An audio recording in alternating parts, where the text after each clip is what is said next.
سامعین عزیز آداب. نامور روسی ڈرامہ نگار انتون چیخوف کی کہانی جانی کی ڈرامائی تشکیل پیش خدمت ہے. 100 برس پہلے تحریر کردہ یہ کہانی آج بھی روسی ادب کا شاہکار تصور کی جاتی ہے. قارئین اس کہانی کی بنیادی کردار کو بے کیف، بے اصول اور قابل رحم گردانتے ہیں. کیا فی الواقع ایسا ہے؟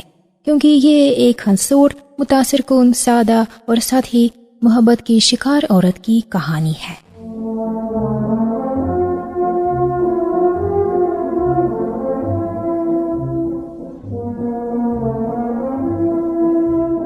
اولینکا ایک ریٹائرڈ جونیئر افسر کی بیٹی اپنے گھر کے باہری احاطے میں سوچوں میں ڈوبی بیٹھی ہے.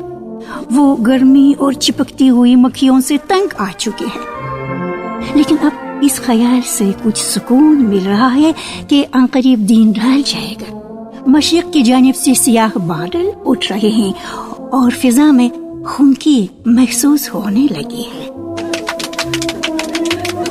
پارک والے اوپن ایئر تھیٹر چیوالی کا مالک ایوان پیٹرووچ کوکن احاطے میں کھڑا آسمان کی طرف دیکھتے ہوئے بول اٹھتا ہے.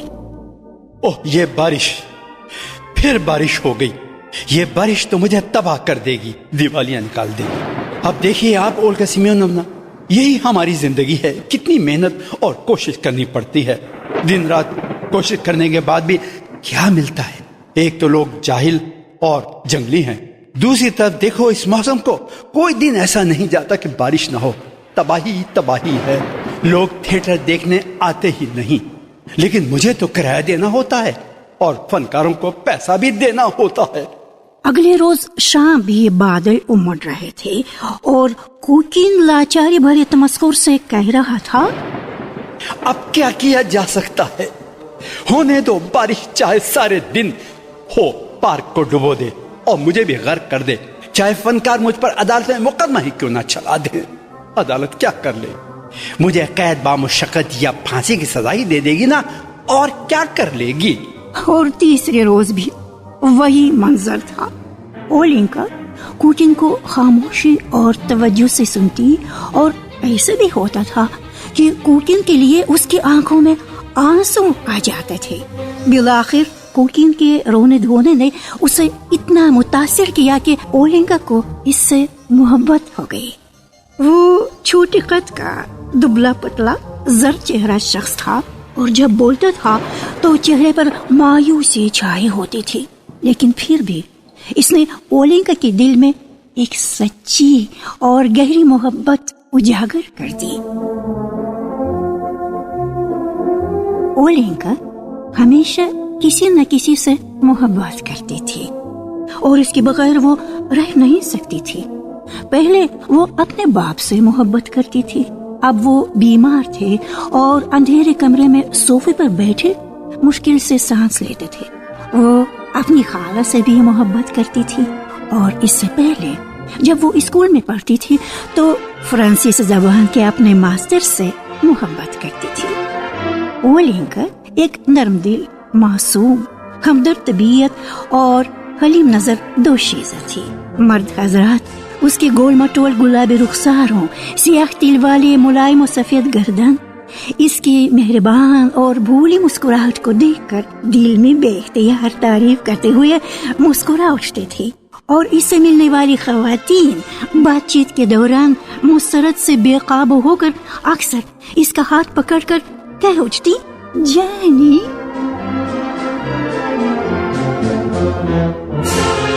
وہ جس مقام میں رہتی تھی وہ شہر کے کنارے چیوالی پارک کے قریب واقع تھا. شام کو اور رات کے وقت اسے اکثر سنائی دیتا کہ پارک میں موسیقی بج رہی ہے اور پتاخے وغیرہ پھٹ رہے ہیں. اسے لگتا گویا کوکن اپنی قسمت سے جنگ کر رہا ہے، گویا وہ اپنے اہم ترین دشمن لاتعلق تماشائیوں پر یلغار کر رہا ہے. اور پھر اس نے آ کر رشتہ مانگا اور ان کی شادی ہو گئی.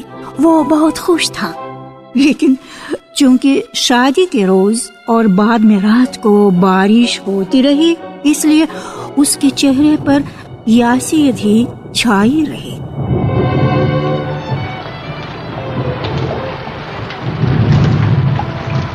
اب وہ حساب کتاب لکھتی، گوشوارے بناتی، اداکاروں کو تنخواہ دیتی، اور اس کے گلابی رخسار، اس کی معصوم، مہربان اور روشن مسکراہٹ کبھی ٹکٹ کی کھڑکی، کبھی اسٹیج کے پیچھے اور کبھی کینٹین میں دکھائی دیتی۔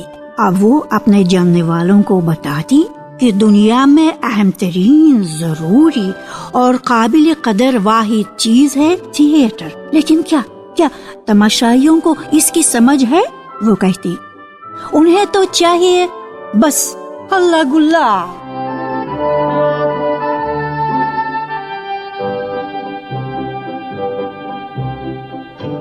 کوکنگ کی طرح وہ بھی لوگوں کو حقیر جانتی کہ وہ تھیٹر اور فن سے لا تعلق رکھتے ہیں، اور جب مقامی اخبار میں ان کے تھیٹر کے بارے میں ناگوار رائے چھپی تو وہ دیر تک روتی رہی، اور بعد میں وضاحت کے لیے اخبار کے دفتر بھی گئی۔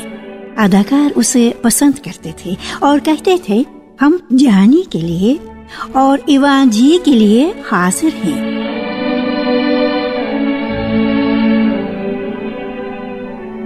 اداکاروں سے وہ ہمدردی رکھتی تھی اور انہیں تھوڑا بہت ادھار بھی دے دیتی تھی، اور اگر کبھی وہ جھوٹ فریب کرتے تو وہ چپ کے روتی، لیکن خاوند کو کچھ نہیں بتاتی تھی۔ اب اولینکا کا جسم بھرتا جاتا تھا اور وہ خوشی سے پھوٹی پڑتی تھی، جبکہ کوکنگ مزید دبلا اور پیلا ہوتے جاتا تھا۔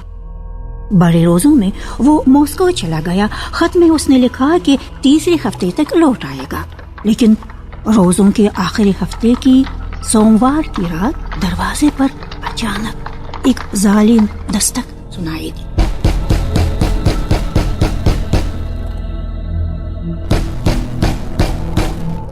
دروازہ کھولیے، آپ کے لیے ٹیلی گرام آیا ہے۔ لرزتے ہاتھوں سے اس نے ٹیلی گرام کھول کر پڑھی۔ ایوان پیٹرووچ قلیل علالت کے بعد آج انتقال کر گئے۔ آپ کی ہدایات کا انتظار رہے گا۔ ففن دفن منگل کو ہوگا۔ بالکل، ٹیلی گرام میں لفظ ففن ہی لکھا تھا، لیکن ایک اور بھی لفظ تھا جو پڑھا نہ جاتا تھا۔ نیچے گائے کے گروپ کے ڈائریکٹر کے دستخط تھے۔ اولینکا وہیں بستر پر گری اور اتنی اونچی آواز میں رونے لگے کہ آس پاس کے گھروں میں سنائی دیتا تھا۔ جانی، پڑوسی کہہ رہے تھے، اولگا سیمیونونا جانی بیچاری کتنا ہلکان ہو رہی ہے۔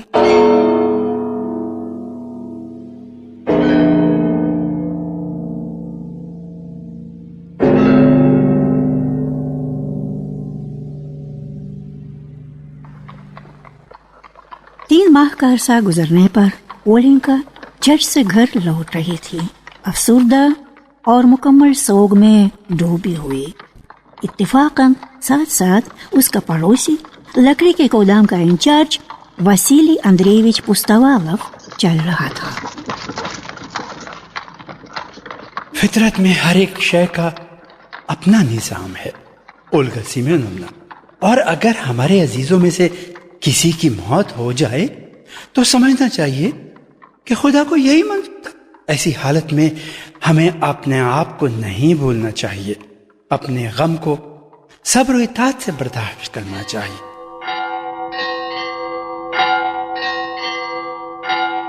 وہ اولینکا کو بہت اچھا لگتا تھا کہ اولینکا نے بھی اس پر اچھا تاثر چھوڑا، کیونکہ بعد میں اولینکا کے ہاں ایک معمر خاتون کافی پینے آئی تو بیچتے ہی پوستوالو کے بارے میں بولنے لگی کہ وہ اچھا آدمی ہے، کام عہدہ بھی اچھا ہے، اور کوئی بھی دوشیزہ اس سے بخوشی بیاہنا چاہے گی۔